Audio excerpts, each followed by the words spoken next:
प्रिय भक्तजनों, आप सबका एक बार फिर से स्वागत है श्री गोरखनाथ चरित्र भाग 34 में। आज का विषय है गुरु गोरखनाथ और वीरभद्र का युद्ध, या गुरु गोरखनाथ ने कैसे अपने गुरु मच्छिंद्रनाथ जी के मृत शरीर की हड्डियों को वीरभद्र से आजाद कराया। तो संपूर्ण जानकारी के लिए कृपया वीडियो को अंतिम तक देखिएगा। और जो नए दर्शक हमारे चैनल पर आए हैं, कृपया हमारे चैनल को सब्सक्राइब कर लें ताकि आपको हमारे आने वाले वीडियो के नोटिफिकेशन मिलते रहें। प्रिय भक्तजनों, बात उस समय की है जब महारानी रेवती ने गोरख गुरु मच्छिंद्रनाथ के मृत शरीर के टुकड़े टुकड़े कर जंगल में फेंकवा दिए। और जब भगवान भोलेनाथ को इस बात का पता चला तो उन्होंने गोरख गुरु मच्छिंद्रनाथ की हड्डियों को कैलाश पर्वत पर वीरभद्र को सौंप दिया। उधर गोरखनाथ जी अपने शिष्यों ओगड़नाथ, चटपटनाथ और चौरंगीनाथ के साथ प्रयागराज के जंगलों में अपने गुरु महायोगी मच्छिंद्रनाथ की अस्थियों को ढूंढने लगे। प्रिय भक्तजनों, गुरु गोरखनाथ और उनके शिष्यों ने प्रयागराज के जंगल का कोना कोना छान मारा, परंतु गोरखनाथ गुरु मच्छिंद्रनाथ की हड्डियों का कहीं भी पता न चला। तब हार कर ओगड़नाथ गुरु गोरखनाथ से बोले, हे गुरुदेव, मुझे नहीं लगता कि महारानी रेवती ने गुरु मच्छिंद्रनाथ की हड्डियां इस जंगल में फेंकवाई हों। यदि इस जंगल में हड्डियां होती तो हमें मिल जाती। गुरुदेव, मुझे लगता है उस चरवाही ने आपको झूठ बोला है कि रानी रेवती ने महायोगी मच्छिंद्रनाथ के मृत शरीर के टुकड़े टुकड़े कर उसको जंगल में फेंकवाया है। प्रिय भक्तजनों, ओगड़नाथ की बात सुनकर गोरख गुरु को भय और चिंता सताने लगी। प्रिय भक्तजनों, तभी गोरखनाथ शिष्य चटपटनाथ बोले, गुरुदेव, आप चिंता क्यों कर रहे हैं? क्यों न स्वयं महाराज त्रिविक्रम से पूछा जाए कि हड्डियां कहाँ हैं, जिनके शरीर में स्वयं गुरु मच्छिंद्रनाथ की आत्मा है।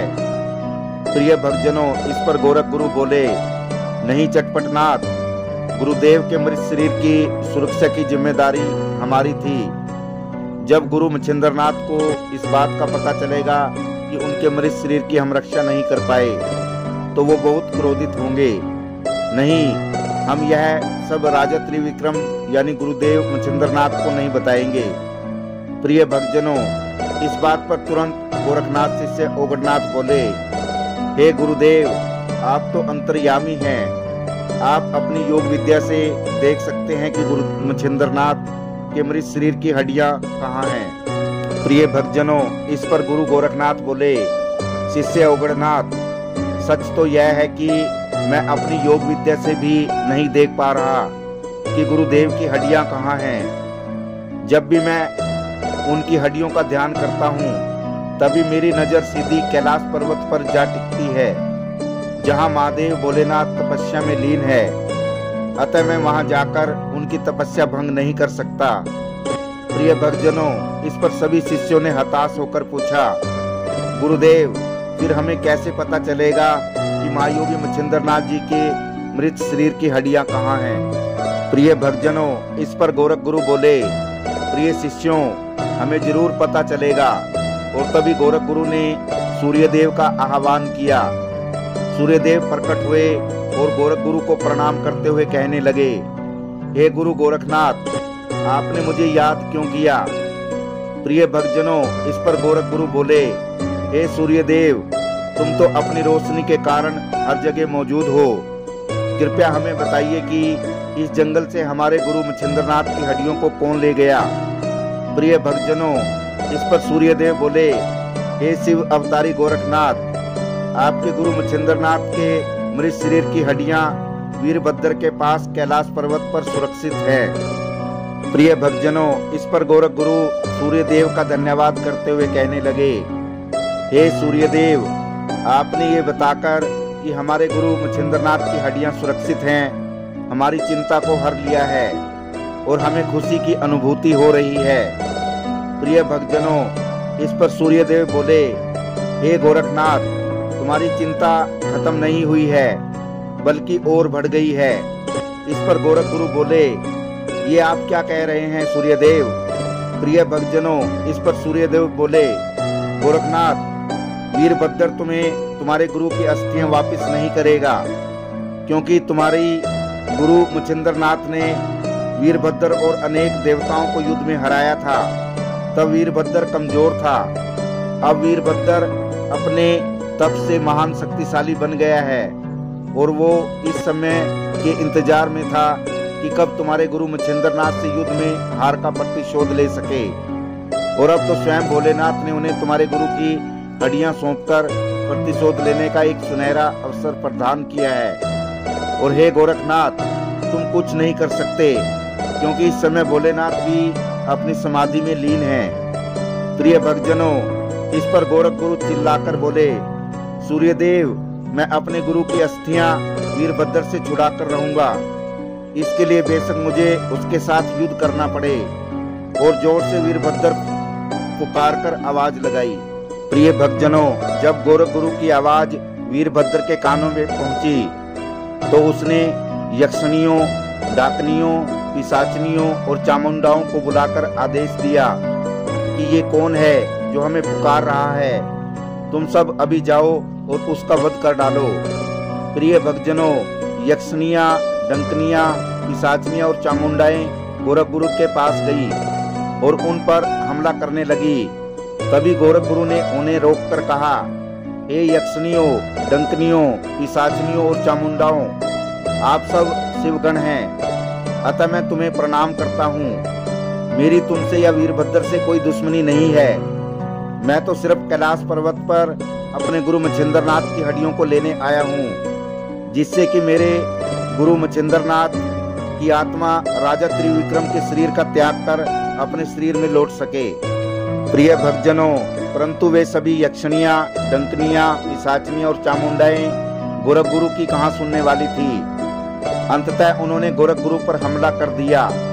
बदले में गोरख गुरु ने भी अपनी मायावी शक्ति से आग का गोला उत्पन्न कर उन सभी को जलाकर समाप्त कर दिया। उन सब यक्षिणियों, डंकनियों, पिशाचनियों और चामुंडाओं के मारे जाने के बाद गोरख गुरु आकाश मार्ग से वीरभद्र के पास पहुंचे और उन्हें अपने गुरु की अस्थियां लौटाने को कहा, परंतु वीरभद्र ने अस्थियां लौटाने से मना कर दिया। प्रिय भक्तजनों, इस पर गोरखनाथ जी और वीरभद्र में भयंकर युद्ध छिड़ गया। वीरभद्र ने तीरों, गदाओं और आग के गोलों आदि से गुरु गोरखनाथ पर हमला किया और गोरख गुरु ने भी उनके हर एक अस्त्र शस्त्र का ईंट का जवाब पत्थर से दिया। प्रिय भक्तजनों, गुरु गोरखनाथ और वीरभद्र के अस्त्र शस्त्रों के प्रहार से पूरा कैलाश पर्वत कांपने लगा। अंततः गुरु गोरखनाथ ने वीरभद्र पर अपने त्रिशूल से प्रहार किया और त्रिशूल के प्रहार से वीरभद्र का सिर कटकर जमीन पर गिर गया। प्रिय भक्तजनों, तभी वहां भोलेनाथ जी प्रकट हो गए और गोरखनाथ जी को वीरभद्र को ना मारने और पुनः जीवित करने का आदेश देते हुए कहने लगे, गोरखनाथ, वीरभद्र शिवगण में शामिल है। तुम्हारे गुरु मच्छिंद्रनाथ से युद्ध में हारने के बाद इसके मन में तुम्हारे गुरु मच्छिंद्रनाथ के प्रति प्रतिशोध उत्पन्न हुआ, जिसके परिणाम स्वरूप वीरभद्र ने बहुत तप किए और कई शक्तियां हासिल की, लेकिन उन शक्तियों का इसको अहंकार हो गया। इसका अहंकार तुड़वाने के लिए मैंने इसे तुम्हारे गुरु मच्छिंद्रनाथ की अस्थियां रखने को दी, ताकि ये तुमसे युद्ध करे और इसका अहंकार चकनाचूर हो जाए। प्रिय भक्तजनों, भोलेनाथ की आज्ञा मान गुरु गोरखनाथ ने वीरभद्र के कटे हुए सिर को उसके धड़ से फिर जोड़ दिया। अपने शरीर को संपूर्ण देख और गोरख गुरु से हार के बाद वीरभद्र का अहंकार चूर चूर हो गया और उसने गुरु गोरखनाथ के पांव पकड़ लिए और कहा, हे शिव अवतारी गोरखनाथ जी, मैं भूल गया था कि आप स्वयं ही शिव का अंश हैं। प्रिय भक्तजनों, वीरभद्र गुरु गोरखनाथ जी से बोले, हे शिव अवतारी गोरखनाथ, मैंने अज्ञानवश आपसे टकराने की भूल की है। हे प्रभु, ये लो आपके गुरु मच्छिंद्रनाथ की अस्थियां, कृपया मुझे क्षमा कर दीजिए। प्रिय भक्तजनों, इस प्रकार गुरु गोरखनाथ भगवान शिव को प्रणाम कर अपने गुरु मच्छिंद्रनाथ की अस्थियों को लेकर वापस प्रयागराज के जंगल में पहुंच गए और अपने शिष्यों के सामने अपनी योग शक्ति से मच्छिंद्रनाथ जी की अस्थियों को इकट्ठा कर उसको संपूर्ण शरीर में बदल दिया। प्रिय भक्तजनों, इस प्रकार गुरु मच्छिंद्रनाथ ने राजा त्रिविक्रम के रूप में अपने पुत्र धर्मनाथ का राज्याभिषेक कर राजा त्रिविक्रम का शरीर त्याग पुनः अपने शरीर में प्रवेश किया। प्रिय भक्तजनों, ये था श्री गोरखनाथ चरित्र भाग 34। यदि ये वीडियो आपको पसंद आया हो तो वीडियो को शेयर करना और चैनल को सब्सक्राइब करना। आप सभी दर्शकों का धन्यवाद। जय श्री गोरखनाथ जी।